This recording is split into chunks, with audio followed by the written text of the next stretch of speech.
Books, books. I like books. I'm gonna read them all. Hi readers, Chris here. Welcome to my channel where I review fantasy, Stephen King, all sorts of books, and today I'm doing my November wrap-up and my December TBR.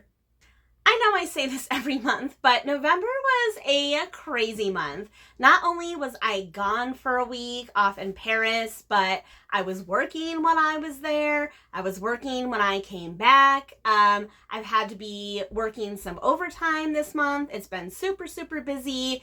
Holidays, work, all the things going on. So I did read a few books less than normal, but I still finished 6 books this month. 5 novels, 1 graphic novel, and considering everything that was going on, I think that's pretty good.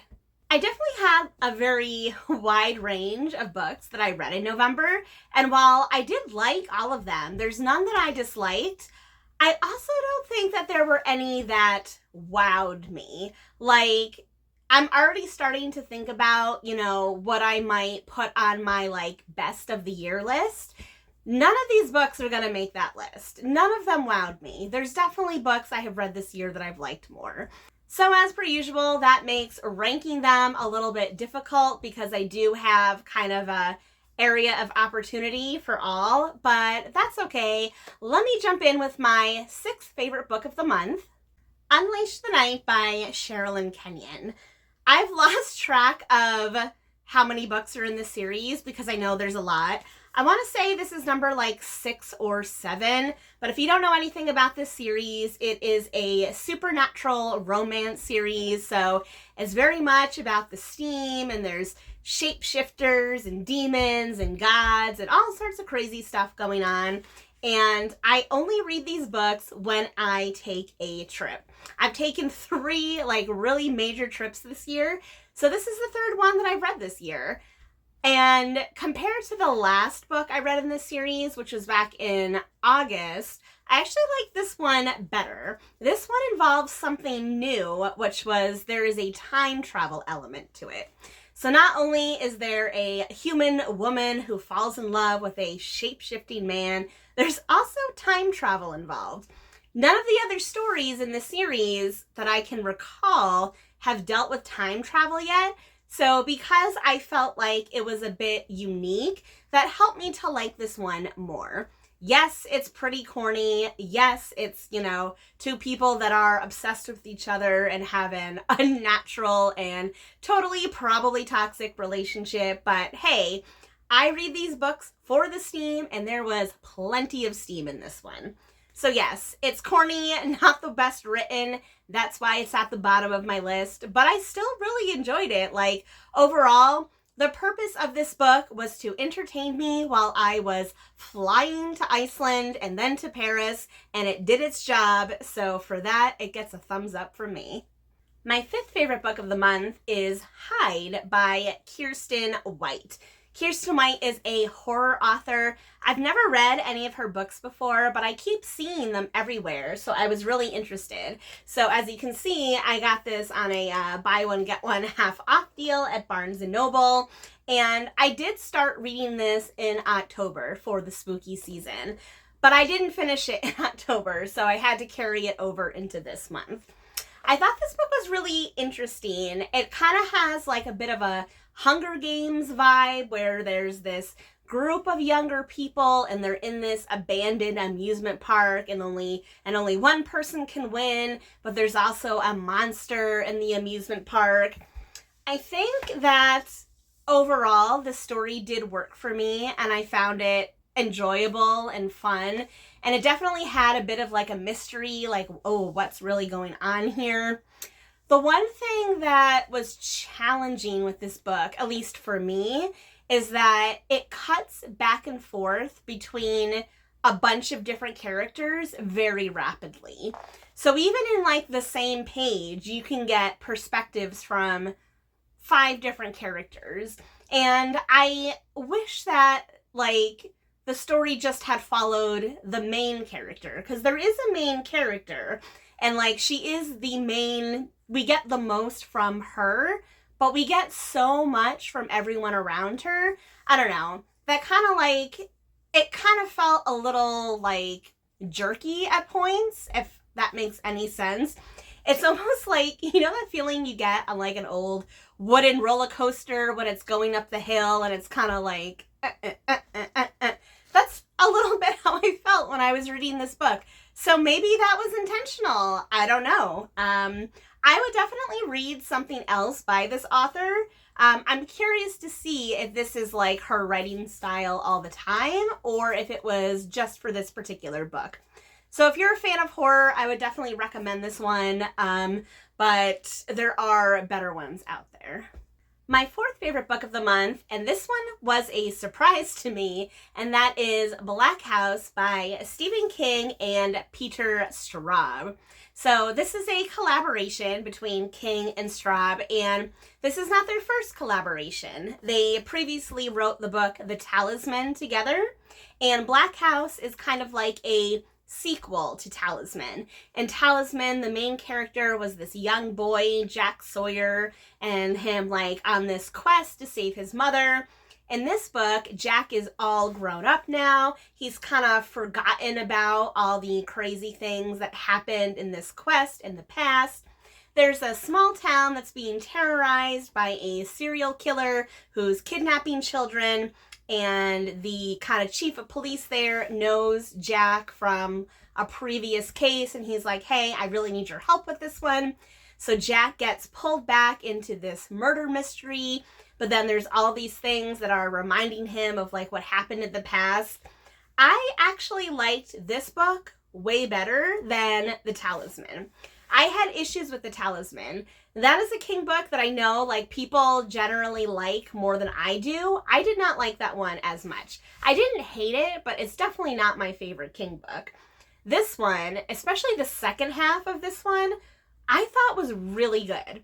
Now I will say that the first half of this book like is totally unnecessary.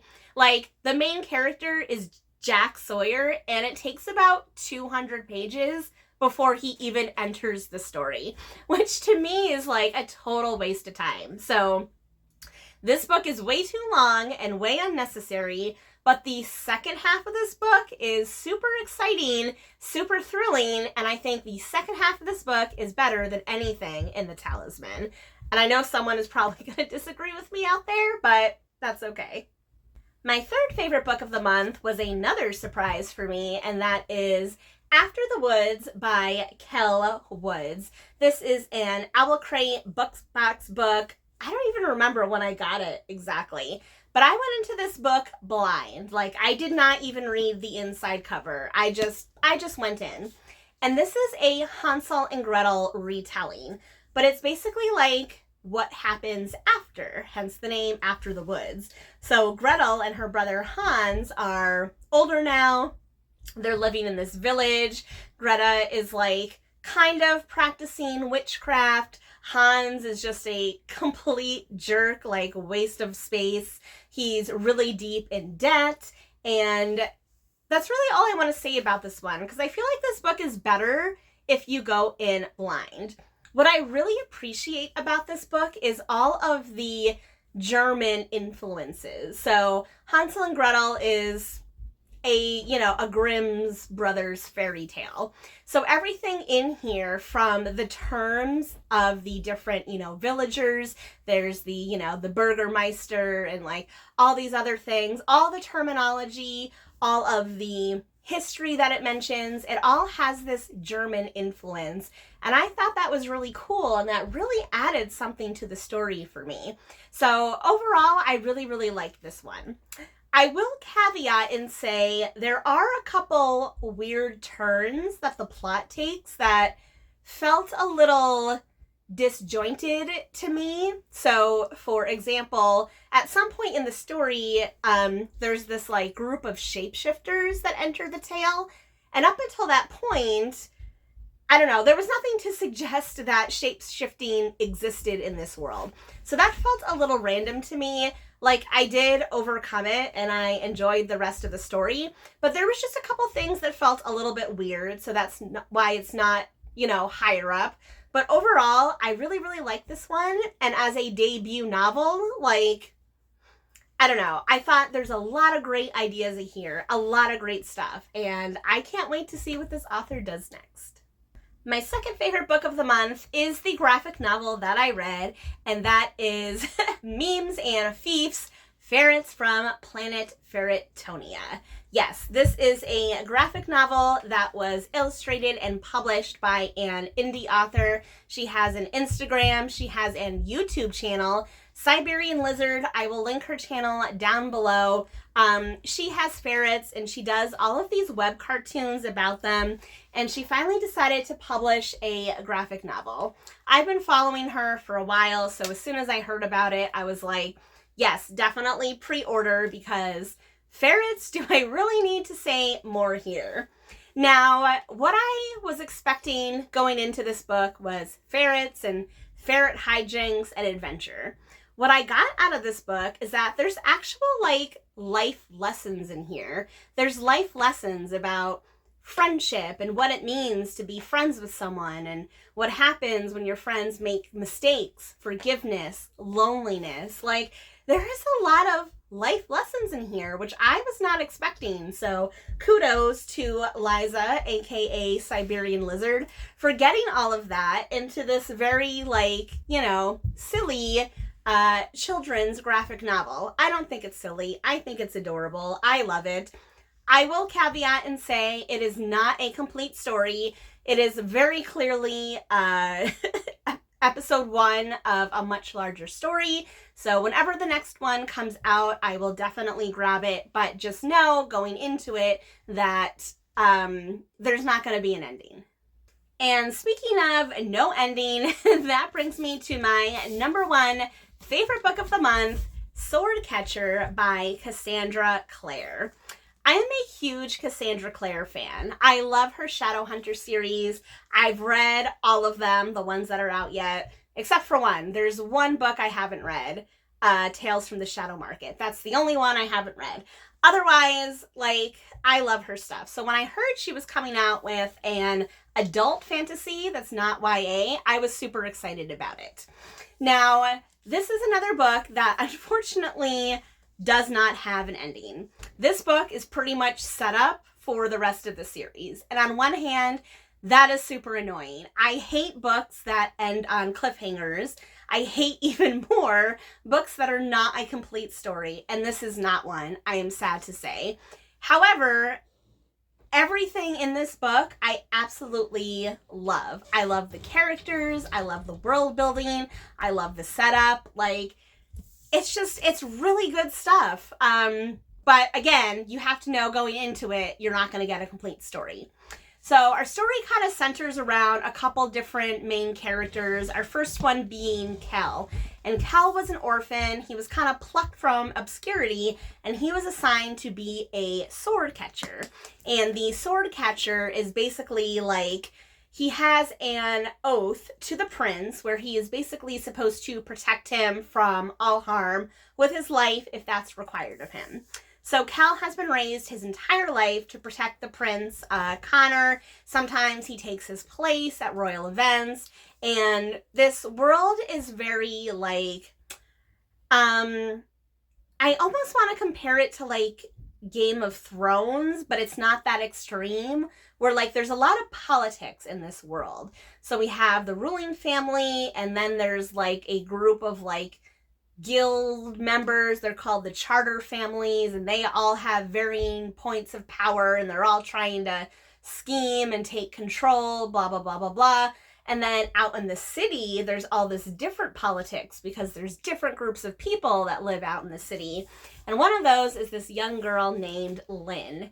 And Lynn is a member of the Ashkar people. And the Ashkar are like this group of, like, ancient people that there was, like, a big battle in the past, and now they have no home, so they kind of wander the world waiting for their goddess to return. So even though they live in the same city as, like, the other people, they're kind of, like, shunned and outcast, and they live in like a walled area.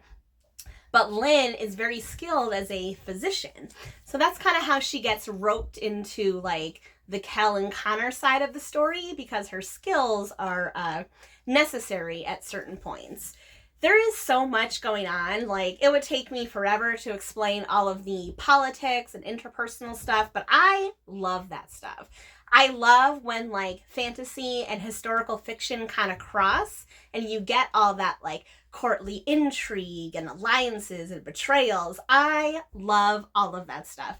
I love it all. So I really love this.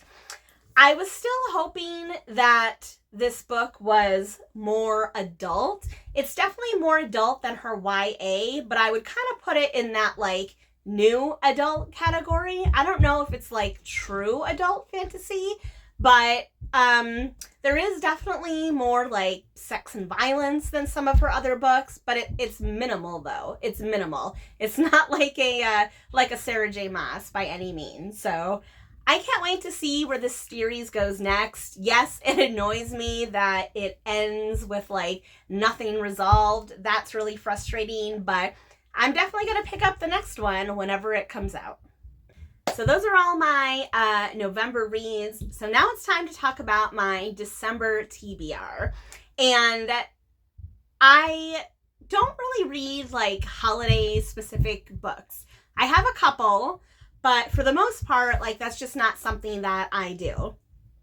I did, however, try to pick a theme that I could kind of build my TBR around, and not everything fits with my theme, but my theme is, like, a frosty good time. So the first book that I picked for my December TBR is Silver in the Bone by Alexandra Braken.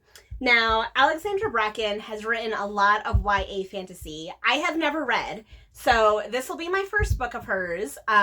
This was an Owl Crate edition. As you can see, it has this lovely silver sprayed edges. This is a King Arthur retelling. That's about all I know about it. Normally, I would pick, like, a reader recommendation from one of you, but I'm happy to say I've done all of my recommendations for the year. I will be asking for new ones next year, so before the end of the month. So because I didn't have a book for that, like, category, I just decided I am so behind on my Owl Crate books. I need to read more than one, so hopefully this one works out for me. Next up, I am continuing my Stephen King journey, and the next book that was on the list was From a Buick 8. Does this fit in with my theme? Absolutely not. However, you will see that some of my books have this, like, white-blue color palette going on. Again, not all of them. So it does fit in from that perspective. Now, I am a big fan of Christine by Stephen King, because that's my name, Christine. Yes, I go by Chris. This is supposed to be another book about a car, an evil car. I don't know, like, Christine set a pretty high bar, so I'm very curious to see what happens in From a Buick 8, and if that can measure up to his previous hit. Next up, I have my adult fantasy for the month, and this is the only book that doesn't fit in with the color scheme, but I am super excited that I am finally going to read Legends and Lattes by Travis Baldree. I'm not sure if that's how you pronounce it. Everyone and their mother has read this book. I've been having serious FOMO about not reading this book. I picked it up a few months ago, and I've been waiting for the right time, and I've heard that this book is supposed to be, like, kind of a cozy, warm read, so I thought December is perfect for a cozy read. So yes, the color scheme doesn't match what I was going for, but hopefully its coziness will make it a good fit. Next up, I have my Rando Pick of the Month, and this is where I actually tried to find something holiday related, and I did, and that is Hiddensee, or Hiddensee, from Gregory Maguire. Yes, Gregory Maguire is most well known for writing the Wicked series, The Wicked Years, but I have pretty much read everything Maguire has ever written, except for this, and there's, like, one or two others. So I've had this book for a while. It came out in 2017, so I've had it for a few years. I never read it, but it is supposed to be about the once and future Nutcracker, so I figured, this is the perfect time of year to read this book. Again, I don't know much about it other than it is blue and white and features a nutcracker, so it was a no-brainer.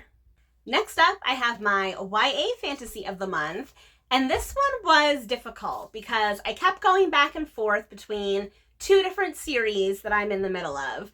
One is the Throne of Glass series by Sarah J. Maas. The other is the Selection by Kiersten. Both of these series, I have books still to read, so I decided to read one chapter of each and see which one I liked better. And here's the winner, Empire of Storms by Sarah J. Maas.